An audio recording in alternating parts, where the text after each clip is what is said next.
ಪೂರ್ವಭಾವಿಯಾಗಿ ರಾಷ್ಟ್ರೀಯ ಲೋಕ ಅದಾಲತ್‌ವನ್ನು ದಿನಾಂಕ 8/3/2025 ನಿಗದಿಪಡಿಸಲಾಗಿದೆ.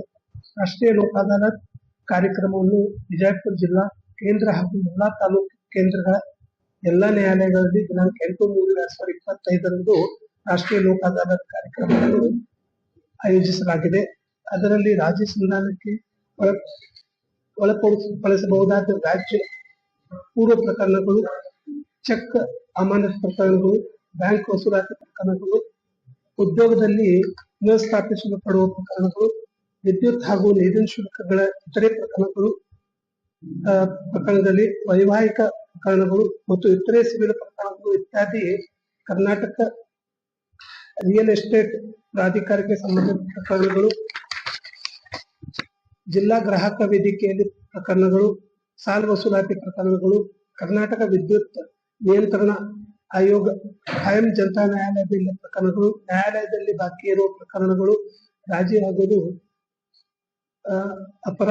ಆಗಬಲ್ಲ ಅಪರಾಧಿಕ ಪ್ರಕರಣಗಳು, ಚೆಕ್ ಅಮಾನತು ಪ್ರಕರಣಗಳು, ಬ್ಯಾಂಕ್ ವಸೂಲಾತಿ ಪ್ರಕರಣಗಳು, ಮೋಟಾರ್ ಅಪಘಾತ ಪರಿಹಾರ ನ್ಯಾಯಾಧಿಕರಣದ ಪ್ರಕರಣಗಳು, ಕಾರ್ಮಿಕ ವಿವಾದಗಳ, ವಿದ್ಯುತ್ ಹಾಗೂ ನೀರಿನ ಶುಲ್ಕಗಳು, ವೈವಾಹಿಕ ಪ್ರಕರಣಗಳು, ಭೂ ವಸೂಲಾತಿ ಪ್ರಕರಣಗಳು, ವೇತನ ಮತ್ತು ಭತ್ಯೆಗಳಿಗೆ ಸಂಬಂಧಿಸಿದ ಸೇವಾ ಪ್ರಕರಣಗಳು ಹಾಗೂ ಪಿಂಚಣಿ ಪ್ರಕರಣಗಳು, ಕಂದಾಯ ಪ್ರಕರಣಗಳು, ರಾಜ್ಯ ಆಗಬಲ್ಲ ಸಿವಿಲ್ ಮತ್ತು ಇತರೆ ಪ್ರಕರಣಗಳು ರಾಜ್ಯ ಸಂಧಾನ ಮೂಲಕ ಇತ್ಯರ್ಥಗೊಳಿಸಲು ಪಕ್ಷಗಾರರಿಗೆ ಅವಕಾಶವಿದೆ.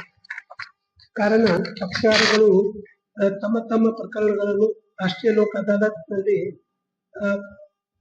ಬಗೆಹರಿಸಿಕೊಳ್ಳಬಹುದು. ದಿನಾಂಕ 1/2/2025 ವಿಜಯಪುರ ಜಿಲ್ಲೆಯಲ್ಲಿ ಎಲ್ಲಾ ನ್ಯಾಯಾಲಯಗಳು ಸೇರಿ ಒಟ್ಟು 68,461 ಸಿವಿಲ್ ಪ್ರಕರಣಗಳು, 44,783 ಕ್ರಿಮಿನಲ್ ಪ್ರಕರಣಗಳು ವಿಚಾರಣೆಗೆ ಬಾಕಿ ಇರುತ್ತವೆ. ಇದರಲ್ಲಿ ಇಲ್ಲಿಯವರೆಗೆ ಒಟ್ಟು 7,909 ಸಿವಿಲ್ ಪ್ರಕರಣಗಳು, 4,330 ಕ್ರಿಮಿನಲ್ ಪ್ರಕರಣಗಳು ರಾಜಿಯಾಗಿ ಗುರುತಿಸಲಾಗಿದೆ. ಇನ್ನು ಹೆಚ್ಚಿನ ಪ್ರಕರಣಗಳನ್ನು ಸಹಿತ ರಾಜಿಯಾಗಿ ಸಂಬಂಧಪಟ್ಟ ವಕೀಲರು ಹಾಗೂ ಕಕ್ಷಿಗಾರರ ಜೊತೆ ಮಾತುಕತೆ ಮಾಡಿ ರಾಜಿಗಾಗಿ ಗುರುತಿಸುವ ಪ್ರಯತ್ನ ನಡೆದಿದೆ. ಇನ್ನು ಹೆಚ್ಚಿನ ಪ್ರಕರಣಗಳು ರಾಷ್ಟ್ರೀಯ ಲೋಕ ಅದಾಲತ್‌ನಲ್ಲಿ ರಾಜಿ ಮುಖಾಂತರ ಇತ್ಯರ್ಥಗೊಳಿಸುವ ನಿರೀಕ್ಷೆಯಲ್ಲಿ ಇರುತ್ತೇವೆ. ದಿನಾಂಕ 8/3/2025 ನಡೆಯಲಿರುವ ರಾಷ್ಟ್ರೀಯ ಲೋಕ ಅದಾಲತ್‌ನಲ್ಲಿ ಕಕ್ಷಿಗಾರರು ರಾಜಿ ಸಂಧಾನ ಮುಖಾಂತರ ತಮ್ಮ ತಮ್ಮ ಪ್ರಕರಣಗಳನ್ನು ಇತ್ಯರ್ಥಗೊಳಿಸಲು ಸುವರ್ಣಾವಕಾಶವಿರುತ್ತದೆ.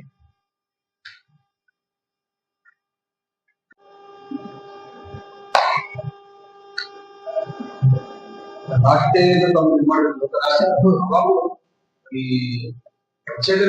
ಬಂದಿರ್ತಾರೆ ಅವರಲ್ಲಿ ಮತ್ತು ಅವ್ರಿಗೆ ಜಾಯಿನ್ ಮಾಡಿಸಿ ವಾಪಸ್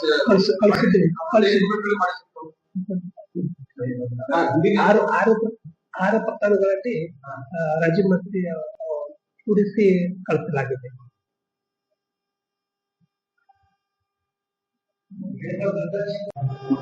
ಯಾವುದು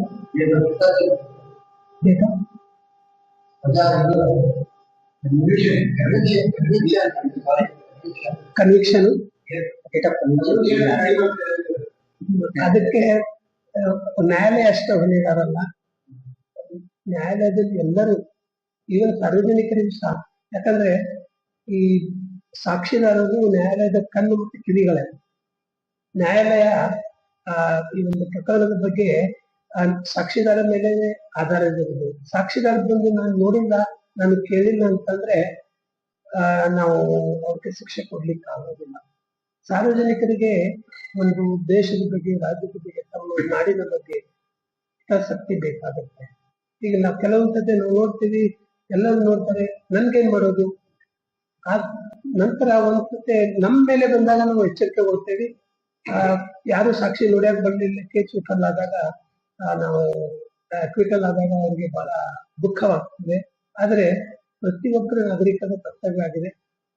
ಆ ನಿಟ್ಟಿನಲ್ಲಿ ಸರ್ಕಾರದಲ್ಲಿ ಈ ಒಂದಿನ ಸಾಕ್ಷಿದಾರರಿಗೆ ಒಂದು ಸ್ವಲ್ಪ ಪ್ರೊಟೆಕ್ಷನ್ ಕೊಡಬೇಕಾಗತ್ತೆ. ನಾವು ಕೆಲವೊಂದು ಹಲವಾರು ಸರ್ತಿ ನೋಡ್ತೀವಿ, ಬಹಳ ಒಂದು ಹ್ಯಾಬಿಚುವಲ್ ಅಫೆಂಡರ್ಸ್ ಇರ್ತಾರೆ, ಆ ಸಾಕ್ಷಿದಾರರಿಗೆ ಬೆದರಿಕೆ ಹಾಕ್ತಾರೆ. ಪಾಪ ಅವ್ರು ಬಂದು ಇವನ್ ನಾನು ಸಮಾಜಕ್ಕಾಗಿ ನಾನು ಬಂದು ಸಾಕ್ಷಿ ನುಡಿತೀನಿ ಅಂತಂದ್ರೆ ಹೊರಗ ಈ ನ್ಯಾಯಾಲಯದ ಸಾಕ್ಷಿ ನುಡಿದು ಹೋದ ನಂತರ ಅವ್ರಿಗೆ ಪ್ರೊಟೆಕ್ಷನ್ ಬೇಕು. ಇನ್ನುವರೆಗೆ ಈ ನಮ್ಮ ಕಾನೂನು ಈ ಕ್ರಿಮಿನಲ್ ಪ್ರಕರಣಗಳ ವ್ಯವಸ್ಥೆ ಹೇಗಿತ್ತು, ಈ ನಾವೆಲ್ಲ ಆರೋಪಿಗಳ ಬಗ್ಗೆನೇ ವಿಚಾರ ಮಾಡ್ತಾ ಇದ್ವಿ. ಆರೋಪಿಗೆ ತೊಂದರೆ ಆಗ್ಬಾರ್ದು, ಅವನಿಗೆ ಮಾನವೀಯ ಹಕ್ಕುಗಳ ಉಲ್ಲಂಘನೆ ಆಗಬಾರ್ದು. ಇಲ್ಲಿವರೆಗೆ ವಿಕ್ಟಿಮ್ ಬಗ್ಗೆ ಆ ಸಾಕ್ಷಿದಾರರ ಬಗ್ಗೆ ನಮ್ಮ ಗಮನ ಹರಿದಿರಲಿಲ್ಲ. ಇತ್ತೀಚೆಗೆ ಸುಪ್ರೀಂ ಕೋರ್ಟ್ ಆ ಬಗ್ಗೆ ಯೋಚನೆ ಮಾಡ್ತಾ ಇದೆ. ವಿಕ್ಟಿಮ್ಸ್ ಬಗ್ಗೆನೂ ವಿಕ್ಟಿಮ್ ಕಂಪೆನ್ಸೇಷನ್ ಇದೆ. ಈ ಒಂದು ಸಾಕ್ಷಿದಾರರಿಗೂ ಸಹ, ಯಾಕಂದ್ರೆ ಒಂದ್ ದಿವಸ ಅವರು ಕ್ರಿಮಿನಲ್ ಪ್ರಕರಣದಲ್ಲಿ ಪೊಲೀಸರು ಸಾಕ್ಷಿದಾರ ಅಂತ ಹಾಕ್ತಾರೆ, ಅವ್ರು ಸ್ವಂತ ಖರ್ಚು ಹಾಕಿ ಕೋರ್ಟಿಗೆ ಬಂದು ಹೋಗ್ಬೇಕಾಗತ್ತೆ. ಒಂದ್ ದಿವಸ ಹೋಗ್ತದೆ.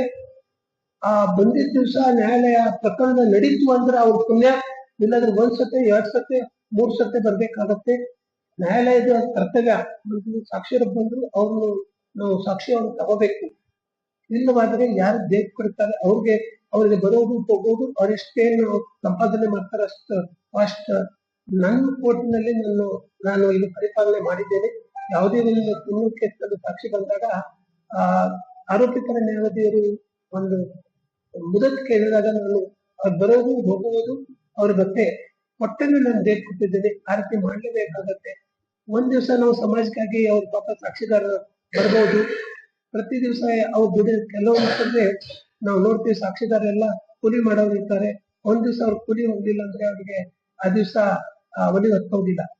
ಈ ನಿಟ್ಟಿನಲ್ಲಿ ಈಗ ಒಂದು ಸುಪ್ರೀಂ ಕೋರ್ಟ್ ಒಂದು ನಿರ್ದೇಶನದ ಮೇಲೆ ಈ ಸಾಕ್ಷಿದಾರರಿಗೂ ಸಹ ಪ್ರೊಟೆಕ್ಷನ್ ಕೊಡುವುದು, ಅವ್ರಿಗೂ ಸಹ ಒಂದು ಭತ್ಯೆ ಕೊಡುವುದು ನಡೆದಿದೆ. ಈಗ ನಾವು ಸುಮಾರು ಕೇಸ್ಗಳಲ್ಲಿ ಕ್ರಿಮಿನಲ್ ಪ್ರಕರಣದಲ್ಲಿ ಸಪೋರ್ಟ್ ಮಾಡಿದ್ದಾರೆ, ವ್ಯಕ್ತಿ ಸಪೋರ್ಟ್ ಮಾಡ್ತಾರೆ. ಅವ್ರು ಬಂದು ಹೋಸ್ಟೈಲ್ ಆದ್ರೆ ಕೊಡುವ ಪ್ರೊವಿಷನ್ ಇಲ್ಲ. ಒಂದು ಕ್ರಿಮಿನಲ್ ಕೇಸ್ ನಲ್ಲಿ ಅವ್ರು ಬಂದು ಕೇಸಿಗೆ ಪೂರಕವಾಗಿ ಸಾಕ್ಷಿ ನೋಡಿದಲ್ಲಿ ನಾವು ಅವ್ರಿಗೆ ಸರ್ಕಾರದಿಂದ ಭತ್ಯೆ ಕೊಡ್ತಾ ಇದ್ದೇವೆ. ಈಗ ಹೋಸ್ಟೈಲ್ ಆದ್ರೆ ಕೊಡ್ಲಿಕ್ಕೆ ಬರೋದಿಲ್ಲ. ಹೇರ್ ಫಾಲ್ ಸಮಸ್ಯೆಯಿಂದ ಬಳಲುತ್ತಿದ್ದೀರಾ?